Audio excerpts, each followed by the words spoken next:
le tapo inga I le atua.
O le nei, sa ia ke riso le atua. Ua whaaleleia e ia le rolangi I a te ia. Ua le ta ua lātou anga sala I a te lātou. Ua ia tu ina mai fo I a te tātou le upu o le lenga. O le nei, o sa vali mātou ke riso. Pei tai, wa ai oi mai le atua I a te outou e ala I a I mātou. Mātou te ole atu. O sui I mātou ke riso. I outou le lei ma le atua. Se I tātou te tāno. Le atua e lo mātou olo o I tuaso whainta. O purunauna watu o mātou loto I la uafio. Se e tau tō lua maia le tāpua inga a lau whanau. Ia pa ia pēa lo suafai le tāpua inga nei. Ma whai mauvi inga lo lātou soifua ma lo mātou wala whātua tua. Ma nawa maia lo wanganga pa ia. Mātou te whai aile nei tāpua inga I le awa ma le mi ngāo e te tauai. E ala ia Yesu o mātou te talo uma. Amen. Se o tātou vi ia le atua I lona vi inga e valu. Valu le vi inga o le atua tātou te pese ai.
o le faitauina o le tusi po ia.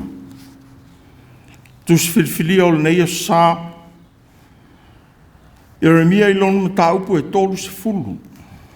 Faitauina e amate le whaiupu mua e o atu i le sifulu ma le tasi.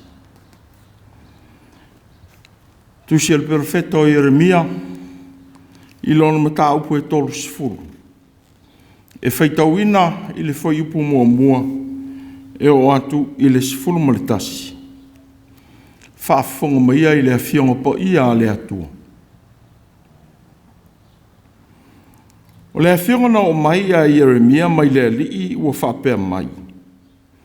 O lo whapea on whetalai mai o le alii, le atua o Israelu ua whapea mai. I nā tusi ia i le tusi o upu uma ua o whai atuai i a te oe. Ua o lo whetalai mai le alii, whaauta. Le au mai ona pō o te whawhaisia mai ai le tāwhianga o lo nuu o Israelu mai yuta. O lo whapea mai ai le alii. O te toe whawhaisia mai i lātou i le lau ele na ufoi nā tuai i o lātou tamā. E whaifoi lea mō i lātou. O upu foi nei o whitalai mai ai le alii i a Israelu mai yuta. E moni. O lo whapea ona whetalai mai o le alii. Ua tātou langona le taalili o ringa tete. O iai le matau. Ai le o le file mu. O le mea lea i nā fisili atua ia, mai au tō wa ai. Pe whanau ea se tāne. Lea ea le mea au te loa atu ai i tāne uma. E te itasi ma ona lima i ona i tū. E pe o sa whawhine a whanau. O mata o mawhoi ua li ua, ua mata vale lava. Au au wā o le aso tele lea. E le eiso na tusa, o na pōlawa ia o le puapua ngāo i a kopo, a e whaola ina ai o ia. O lo whetalai mei fo i le li o au. O le aso lawa lea o te ngau i aila na amo i lo ua. O te mutusi e sea foi o unonoanga. E le toi au na foi o ia i tangata ese. E la tau te au na i le li ilo la tau o tua, ma tā vita lo lātou tupu, o te whatu wina ai mō i lātou. O oe fōi, i a koupoe, la o au ona. A wai te whewhe, o lo whetalai mai ai le li. A wa fōi e te matau o oe i sa rā e rue. A wā whaauta. O te whaola i a te oe ai le numa mau, ma lau whanau ai le nuu o tā whea ai i lātou. E foi mai lava ia kopo, e te toa foi o ia, ma nofo file mu. E lei foi stasi e whamatau ia te i. Wa o lo whetalai mai le li, o te ia te oe, whaola ia te oe. E ui lava ina o matua wha o matia nu umana o whata ape e peina ai oe. Ai o te le matua wha o matia oe. O te a oa i whatatau foi ia te oe. Ai o te le matua whaasao ina oe. Whamanuia te le maile atua i lo tātou whaalongolongo i la nā whionga. Ia te ia lona vi inga e whaavavau lava. Amen. Se o tātou te tānu. Le ia le atua alofa ma whina ngalo whaamangalo ia i mātou tangata angasanga. O e tu ina awano le lei mo i mātou. I vāenga o mātou o langa e whai ai whaai unga mo le lei mo i mātou lama. O e au maia ne saolotonga mātou te whiri ai. A wa vea maala o si ai e le tangata le tā i lou whina ngalo alofa. Whaftai o le a vea a mātou wa mionga. Mala e tau fia ai le whaavavau ma le tū noa o lo walofa. O mātou whaaftai, a wā o sānga le mūle tō tele o lau e kālesia mō mātou wola mai le nafo i vai e sā. I whiau ma ngā luenga whātinoina. E ui fōi ina tau wivi nisi ma whaingitā ona o mai. Ma tī ngā o leo langa ua pō ia le soifua. O nisi fo i whanoanoanga, ona o e pele ua mapu atu i au a ao. Ai whaftai e te leo tū la fo ina i mātou a ia tinga. O e o lo tālu sia pēa ona o mai. Ma o mātou mātua mātutua i a inga ma whale whapitoa o tau si ai. Whaftai le li ie. I lau whasoa le malosi mo i lato. O whaalonga ina fo i tala fia fia. I lo walofa o i mai sa i linga le tangata. Mo se fo le wha mai pei ona whenga iai ma le leo langi. Whaaftei tele. Ua e fo ai le iloa i au ona fo mai. E tonga whitia ai le nei mawhitia. Whaaftai i manuia wala lanu ai o mātou wola i au whaasoa ese ese. Mua tangoli mai li tangata mo lona ola tausia. Whaaftai e su i lo walofa. Ua whaalia pēa mo tangata uma i mea ua ole ma sa ili atuai. E meise lo walofa na whaalia i li sātau. Ma lo manu ma lo i li tuunga mau. Ua whai mala vea i ma whaamoe moe o li tangata whaatua tua. Ia i la ua fio le vi inga e whaavavang. Ua mātou whaato ese lava le atuai. I lo mātou furi tua ma whaia o mātou loto i le tele oasu. E ui ina e alofa. A wasa ili li tangata i tonga fiti leanga. Ma mionga mātanga e whaafia ina o mātou tu ina nau.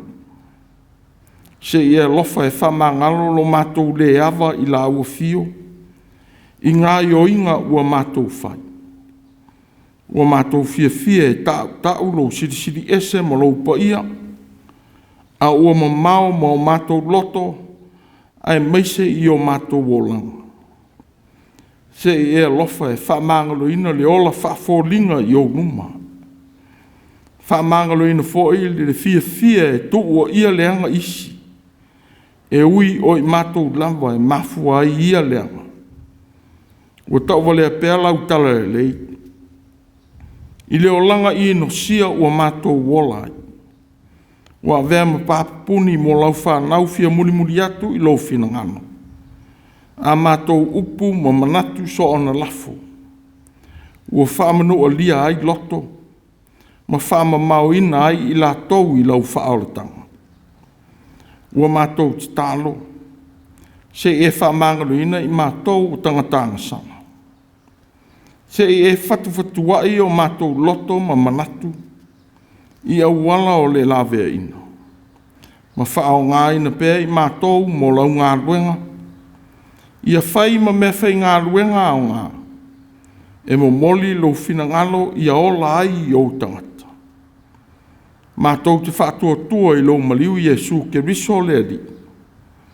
E fau ai o mātou o langa salamo. Ma whaamangalo ina ai i mātou.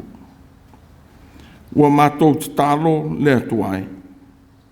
Se e alofangielo mātou di liu ma toi fo i atu.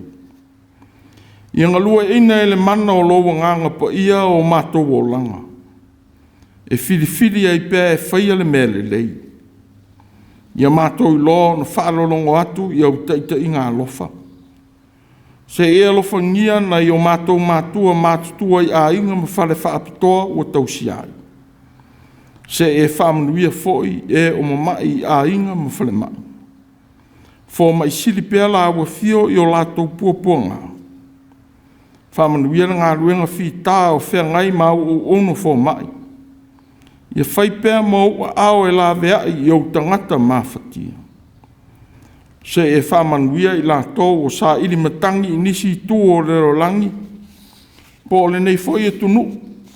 O no mai ma mawhatianga o whenga iai.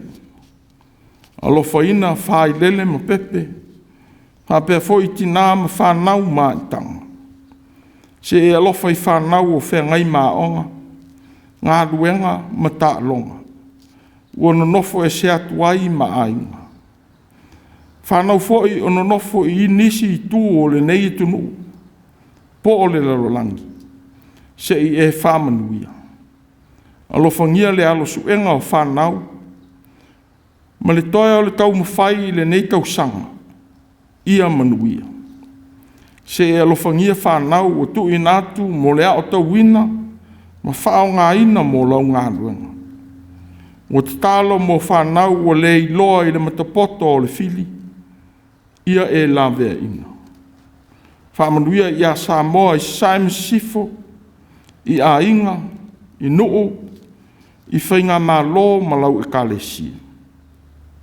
Alofangia o mātou te itai, ia iai le mana o lo walofa i a lātou te itainga. Ma vea mamanuia o utangata. Whamanuia Samoa wa ai tau malele i nisi i tu o le neila lo langi. Ai mai se whanau i ngā au o mālo. Au mai alo file mu i mālo whita wai. Mātunu o pepesi te le ai le whamai. Wa mātou te talo foi mo le māloni usila ma ona te itai tō fia. Ia iai lo walofa i fuafuanga le tangata. Mo le manuia o le nei e tunu.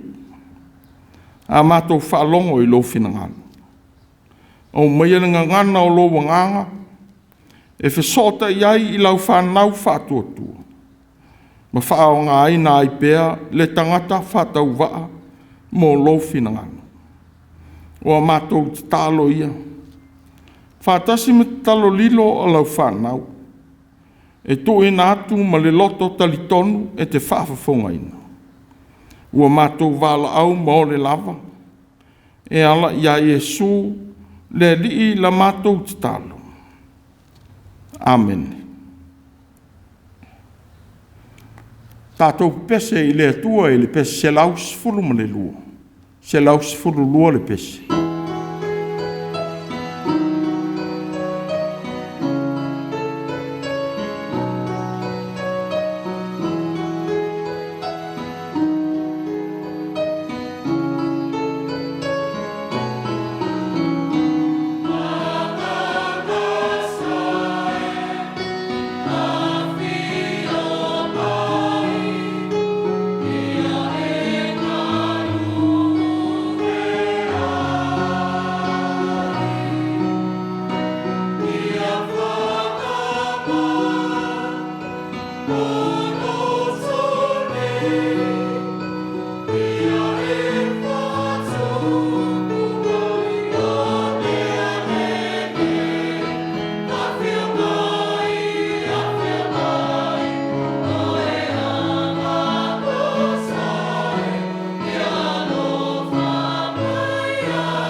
O le launga i le suafa mamalu o le atua le tamā le alo ma le anganga pa ia.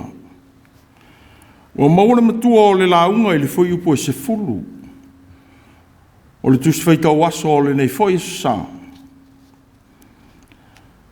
O oe foi a kopoe la ua au ona. Awa e te fefe. O loo fitalai mai ai le ali. Awa foi e te matau oe i sa ra e lue. Awa whaauta. O te whaola i a te oe ai le nuu mamau. Malau whanau ai le nuu o tā whea ai i lato. E foi mai lava i a kopo. To toa foi o ia. Manofo fi le mu. E lei foi se tasi. E whaamatau i a te ia. Mua vem manatu au tuo le nei foi e sa. Toe a mata. Toe a mata. O amatanga o mea fau tātou te whaia. O se ngā luenga e whaia ma le wha e tete. Ina ne isi se. O le whaia fo o le ngā luenga. O le naunau ta inga lava lea. Ia vave o na pue. Ma avea o se tā leni e te wina. Ma wha le leia pea. Mō le anga i atu i le lumanai. A tu ua foi lea tā leni mō se teimi umi. E mawhai ana toi mana tua ina ua toi a mata o na tango e wha manatu. Peitai. O le soifua toi a mata. I se soifuanga na ola e ai. O se lui mo le tangata ola. Malona toi tau ati nai. Ma le whaasolo atu i a vea ma tangata mautu i le no fuanga sa masani ai. Mai whai o suinga o le waai i le mea sa i loa. Ma le taimi ua toi foi ai. A le suinga tele i le maa losi ma le tino u whapea foi i le maa fau. O se mea sa masani o na whaia i le ititi ma le talavau o le olanga. Ua whainga tāo na whaatino ina ua matua. Ma sui le malosi. O le manatu fōi i ngā ruenga e whaatino ina, ma le vaai i le lumana. Ua suia a toa ia fōi mawhauwhaunga. Ua leo se ngā ruenga whaingo fie. E ui ua poto le manatu ia ua onga o le alu esi. Ai ua whainga tā o na toi maua le malosi ma le iloa. E whaia ma whaatino i nai le mawhauwhau toi amata. E whaulinga whaapea se atunga lunga o manatu. O le toi anga i atu o Israelu ma Yuta. I le toi avea ma tangata o le nuu o le atua. Ai mai se lava le whea ngai ma whaasalanga o le ola leo stai. E ui walanga ina i Jeremia le manawa fau mo le nuu ma tangata. Ai le whea ngai ma le olanga whaasala ina ma le tāwheanga. Ai whauringa mai. O loo iai pēa le pupolenga. Ona o atunu. O loo whaapolonga ina i lato. Ai whapea fōi le o langa toe a mata whauwhauina o le nu. E ui o lo tau tala i Jeremia i se ngai o inga e le taunu. Ma ta whea o sai tai le pule a Paperonia. Ua taunu lava. O Israelu fōi sa whea ngai mane maa losi o Asuria. Whātasi mane pule sa wā reo poamo. O le ana leo ngā soloane o tangata Israelu, mano nofo Yuta. Mo le tāua leo leo urua i whātonunga le atua i le perfeta. Ia tū sia mea uma ua ia whetalai atuai i ate ia. Ia whamawina mō le lumanai o le nu. A wā o le a avea mo mō le mau. i le manuia o fola i le atua, i le profeta mo tangata o Iuta ma Israel. O le whaamoe mo le tangata o fōlinga le ais whaamoe. O whaailoa atu i tangata ma le nuu. E ui i pōpua ngā o le temi nei. Pei tai o loo iai le mana mafou o le atua. I tala atu o ia mawhatianga. A wai toi whafo i sia e le atua lona nuu. I lona lau ele. Na ia fōai mo i lato. E ui na whaalongo ina leo taua ma whaafefe ina ai tangata. Manga tete o na ole marosi whaafita o i latou ua pule sawa. A ua whaali atu e le atua ne manuia mo Yerusalema ma Iuta. E tau nuu pe a mawai ia tinga. E mawhatia tane po oli. Pei o le tinga o le whine ua whanau ila na uru matua. Ma whanau no ona o le ai o se file mu. Pei tai. Ua whaalia lava e le atua. Le whamoe moe na te tuuina mo ona tangata. Na te li liuina ma ta whanau no le nuu. I le fia. E ui foi ina iai i le asutele. Ua whaailoa atu e le profeta. O le tangi au we ma le whanau noa. Ona o le whaaleanga ina o le ai ma le malu.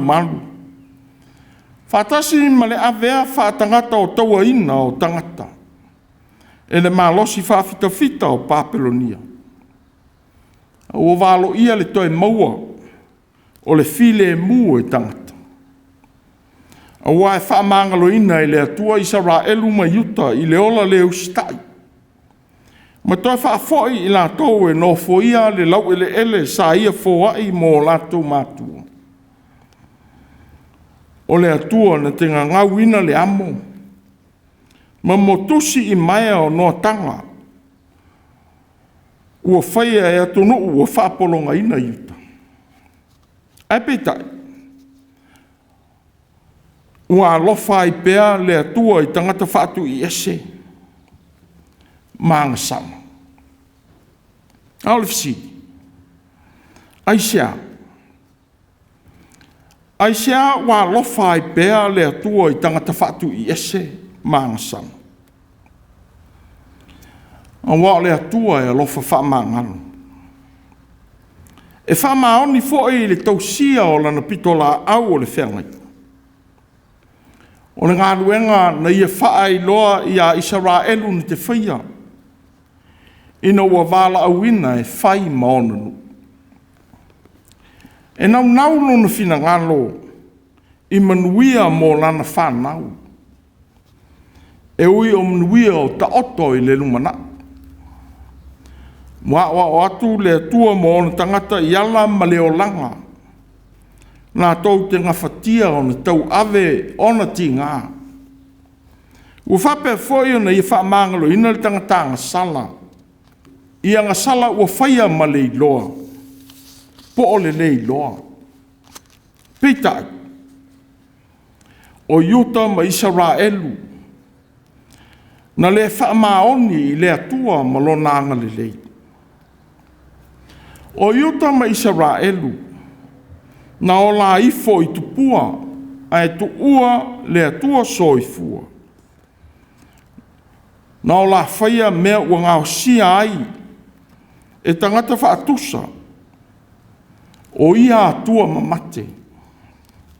E ui nei loa, o le la au, o le o mea, ma mea ua maua i le whaofuanga ua la tau whaia ai tupua. O ngā luenga ia le atua. Ai nau pēa le whinangalo o le atua ma o lona nuu na ia whiliwhilia. E a vea mātu nuu. Po o le nuu e whailo atu lo nā lofa i le rolangi. Ina ia lātou whai ma tangata e fia e tāpua i a te ia. Ma tau sia e peale tau sinonga sao lātou whai atu i le atua. E a vea maona tangata. I a vea mga vea i mō le lalolangi a wala e ui ai. Ma whātino ina ngā ruenga o le alofa. Nā tau te loa ai o na ola whi tau sia. E le toi au ona tangata mātunu ese. Ai foi lava e tāpua e ma au ona i le atua. Nā tau te le toi whai ma au ona e whapolonga ina. O le na ulua i wala au ina i Israelu i lona alofa. Ma fausia o le nuu ma tangata mō ia. Le ala fo i lea o le maua i Israelu ma Utah o le file mu. Awa e mai le atua lea file mu. O le tua e le nuu, ma le iloa e le nuu o le atua. O le maua fo i lea e tangata o le file mu. O le iloa ma usi ta i atu i le atua ma lona whaatonu mai. O le langona ina fo i lea e le nuu ma tangata o le file mu moni mai le atua. E toi lo fo i Israelu le alofa o le atua na whaalia i a tā vita lo lātou tupu. O le alofa na ui mai ai le atua i le lalolangi. Le ngata mo Israelu a o le lalolangi ato. Ina o ia saunia le whaoletanga. Ko tele e manatu ia Yesu. Ua winga iai le waloanga le profeta Jeremia. O wao le li ina whanau mai ia Iosefa ma Maria. O le ngafa o Tavita. Ne tupulona lua o Israel. Ta ua foia le au ona walofangia e le atua. E ui o le tupu o taua ma le mō le whalau te le ina o Israel. O ia foia le tupu o ngasala i mea sa ia whaia ma le loto i ai. Pei tai nā alofa ina i le atua. Ona o le tangata e loa o na ola i amatanga fau. Ma whaafau ina pealo na ola i tu waso e se ai. Nela fo i lea na la vea ina ai e le atua. Ai pōpua ngā onga sa ia whita ia. Le ngata i le turi lo saulo i a whaaleanga lo na ona. A o lona lava a inga. I ana whanau ma le fō ua o lona ma lo mana taita inga. Pei tai. Na awa i le atua i ona tiute. Le ala fo i lea na manuia ai. A whai o lea le walo anga le perfeta o Jeremia mo Israel. E fōlinga ai na whaelo atu e Jeremia le lawea ina o le rolangi. I le whase lau tau sanga o lumana i le Mesia. Whatasi ma le toi whoi o le tāwhianga i Papelonia. I le fitu se fulu tau sanga muli ane ai. O le atua malona alofa. E aua wai mai pēa i au ngā tūpulanga. Wa o mai whoi o tātou waso. O le atua e soi fua i tala whasolo pito o le rolangi. Ma whaali mai lo nā lofa i o nei tu waso ua ia filfilia. Ua taua le profeta Jeremia i le lawe ina o Utah ma Israelu le toi whatu ina i le atua o le tupu mō lona nu. Ma manatu fau e au ona ai i a te ia. Ina ua maua e tangata ma le nuu le file mu. E au maia e le atua mō i lato. O le file mu moni lea. Ua whamautino atu e le atua mō ona tangata. Sāna nofo i uta i Papelonia. Ma ola ai pūlenga le malo. Pei tai na whafoisia e le atua le tāwhianga i le pule a kūresa. Le tupu o me tai mo Peresia. Ina ua ia whato i la loina paperonia malona malosi whawhitawhita. O le atua o saunia le ala o le lawe ina o lona nu. Maona tangata, ai nuu mamau. E ui na fōringa o whata ape ape ina le nuu ia tunu ese. Ai lawe ai, ma toe whasaonga le muina e le atua. Ona tangata mo ia. O le whamoe moe o whaelo atu e le atua mo iuta. Ngā watua whaatasi ai ma le whasalaina o tunu. Sa o lātou whata ape ape ina ona tangata i o lātou mālusi anga whawhitawhita. Whaatasi ma le lawe ina o Israelu uma. Pe a whai e li watu i le atua ma le whamaonti. Ua whamauina upu ia e Jeremia. O te le matua wha umatia oe. O te a o ai whaatatau fo'i i a te oe. Ai o te le matua wha saoina oe. O se whamanata ua mo Israelu mai uta. E uina finangalo le atua e la vea i lātou. Peitai. Ua ia Israelu mai uta le whataunu ina o lea lawe ina. Ua whaelo atu e le perofeta le tāua o le ngā ruenga. E whatino ina e i lātou o e fia maua le lawe ina. E finangalo le atua i e whaamangalo ina o na tangata. Au e li tangata le talia o lea finangalo o le atua. Pe a whai e salamo ma li liwina le o langa o lo o lai. E tau no le lawe ina. Ina wailoa e le tangata le leanga o le tuua o le atua. Ai whaasanga i ala ua fia i ai. Sili foi ona tā ua i le atua. Le tangata salamo ma ua talia i lona manatu le leanga o le o langa ua o lai. Ma ua whaamaoni fo'i i le ola ua whaamangaloina. Ina ua talia le atua e whaawai ailo na ola i ngā ruenga. I manatu ma wha i unga. Whaatasi ma le talia o le isi tangata. I mea lofa le atua o moli mauina i lona fo'i ola. Ngai le mwhai ona e whai ane o oe o le tangata ua salamo ma whaia le finangalo o le atua. Ai a vea le isi tangata ma o fili. A whasiri fo i pe ai se ai ai pea fili i le o langa. E fo i mai lava i le amatanga o le whasiri le tali. O tātou o lo whaia le whasiri. Le mafua anga o le iai o le fili. E iai le fili. Ina ua wha ua lunga le tangata i tā leni maanga waa. Ua ia te ia. Pea whatau waa le waai i isi tangata. Ina ua waai ifo. Ma le loa le atua i le waai atu. O se wha manatu o le nei sā ma le amatanga o le nei fwoi waa yaso. E tā ua le toi amata. A o le fisidi.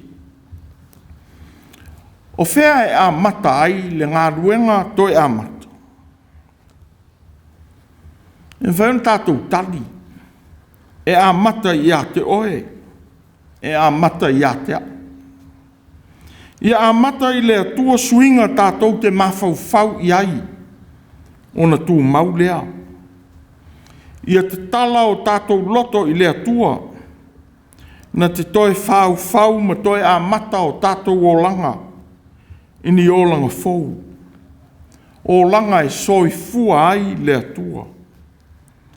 E mawhai ai o na suia ala waa tātou te a mata ai. Suia ma whauwhaunga tātou te manatu i ai. Suia o tātou mata e wā ai ai. Mai loa si o manga o tātou no nofo maola ai. E mawhai e fōi o na suia le mafuaanga. Po le pongai o ngā ruenga matiute. E whatino ina ai nafa o tōwhinga. ua tātou ngā lulue ai.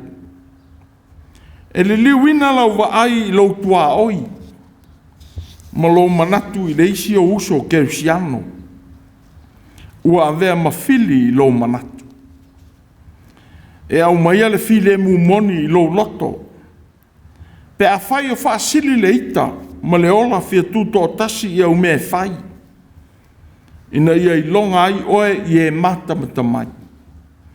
Una o le ola wha maua lunga, ma le ola fia mata mua mua, ma wha vi e tangata.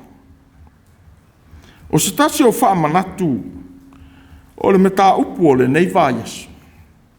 O le toi foi i le atua. O se o langa na tu ua i uta, na mafua ai o na oa o ina, ma oa ina e le atua i le tawhianga i Papelonia. O se whamanatu, e mawhai foi o na o ia i tātou tangata whātua tua. O e o tu ua lea o onga sa a mata ai le o langa, ai whaasanga i atua mamate. O ta mao a inga ma le ola wha maua lunga i le atamai. Le o langa wha fia poto ma le tau tala wha sao sili. Ona o le manos. O se tū lalo mō oe. Ia le liliuina e ni ta mao a inga. Mo so tātou i loa. Le tū langa o le atua i o tātou o langa. A wā ua i le atua le a o inga. Mo i lātou. E manatu wha maua lunga ia mea. Wa iate i fwoi li whātū mawina, ma le ave sea mai i o tātou o langa, o ia whaamanuianga. A wā o le atua, sa fōa i mo i tātou ia manuia, wa i longa i fwoi o tātou o langa i lelo langi, ua tātou wolai. Ia ama ia te oe le vai ifo mauanga waa, ai matau i le atua, sa ia fōa i mō oi. Wa o ina fō i tātou i le atua wha maoni, ma whina ngalo wha ma ngalo i o tātou vai vainga, wha pei o na ia wha ma ngalo i a iuta, ma lona tu ua o le whenginga maia, ai wha sanga i atua mamate. Sa o lātou fausia, mai i mea o le fōwhanga. O sauni le atua e, talia i tātou, i whaai unga tātou te whai. A wā ua ia i tātou le saoratonga, e talia ma te ena ai le ola fōu ma le olanga toi a mata, pēr tātou filifili e whaia lona finangano. O ia fōi tātou te moua ai le fili e mū, a o le fili e mū moni o tātou puapua ngā. Whapei o na i ta watu i a Jeremia. E whai atu ai i a Iuta. Pe a whai la tau te talia. E toi whafo i sia lava e le atua Iuta i ele na ia fōa i mō na mātua. E whai mō la tau tofi. Pe a li liu le nuu mo toi whoi i le atua mō la tau loto atoa. Au whea ngaile lo langi ma le wha mai, COVID se fulu iwa, i le nei tau sanga. Whatasi ma le tele o whea se inga, ua whatula i mai inisi tū o le lo langi, ono sa iri ngā tofi ma whai ngā whiriwhiri ngā tangata, e sa i lia ai te itai o mālo. Ua o mai mo i tātou uma se whea au tā ua, o le nei whoi vai e sa. Ua i le atua le file mu moni ma le lavea ina o i tātou. A i le nei puapua ngā. O le atua fua i le tātou mapusanga. E ma whai ai ona toi a mata ma whaale leia so o tanga o tangata. Ua sauni le atua i so o staini. Talia ina ai e le tangata le loto wha mangalo ina. Maanga ia i luma tangata uma i amatanga fō. Aoanga i atu le nei tausanga i le amatalia o vai aso le ativeni. O se whamanatu mo i tātou ne atua na hawhi o ifo. E whaare leia so o tanga ma au meia le ola fau i a ke riso i Yesu. O ia o le atua o amatanga fou. O tātou maua ai le ola whaamangaloina. Le fi le mumoni. Whātasi malimanuia i ti ngā tātou te whengai. E le whaamatau mai se le anga ia i tātou. A wai whapei o yuta. Na te lavea ina i tātou. O e fo i ako poe, la ua uona. A wai te whewhe, o lo fitalai mai ai le ali. A ua fo e te matau ai sa ra e lue. A ua whaauta. O te whaola i a te oe, ai le nuu mamao. Malau whanau, ai le nuu o ta whea ai lato. E fo i mai lava i a kopo. Tu toa fo i o ia, ma nofo fi le mu. E nei fo i stasi e whaamatau i a te ia. Toi amata.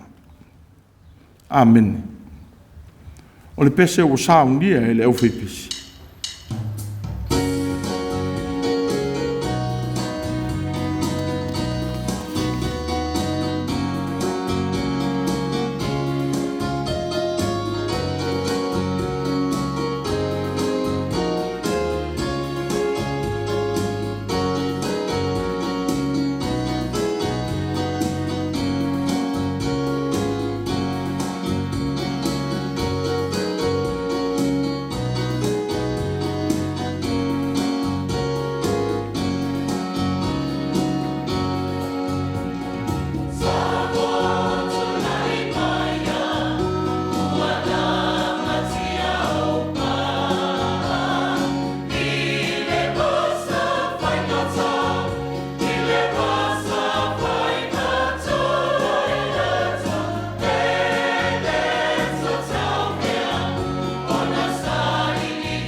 o le talo whaamanuia. O maia moi mātou le loto salamo whaamaoni. E tū mauma au nātu ai. Ia i lolo ma malu i ngā luenga whātinoina o le nei vai sā. Ia pa ia ai pēr le tangtanga lue. Ma vea ma mea whai ngā luenga o lo file mū. I no fuanga ese ua mātou wolai. Ua mātou wala watu. Ia tūmau mai o mātou lunga o manei le manuia ma le file mū o la awa fio le atua lo mātou tama. Ne lofo Iesu lo mātou wali whaola. Ma le mātanga whai pēr ma lo wanganga po ia e whaavavau lava. Amen.